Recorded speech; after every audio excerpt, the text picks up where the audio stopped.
The Trump administration is continuing its campaign to control how America tells its story, whitewashing the past for political gain. During a speech earlier this week, President Trump declared that several military bases who had their names changed as a result of a 2020 law would now have their historic names restored, citing the setting of the speech Fort Bragg as a proof of concept.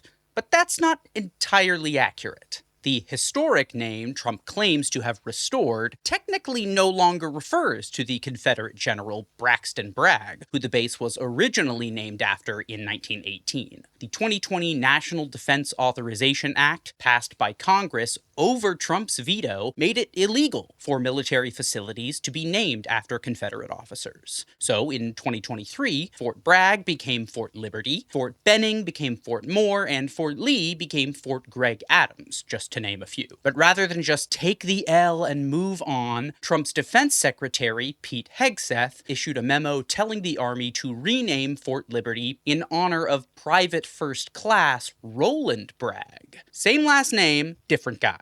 By all accounts, Roland Bragg is not a problematic figure. I'm not here to rag on that Bragg. They used the same method to swing 7 other bases back to their original Confederate-inspired names, under the guise of honoring soldiers who happen to share those names. Whether Trump himself knows these subtle distinctions, unclear. Because for Trump, this isn't about honoring service. It's about glorifying a version of America that never had to apologize for slavery.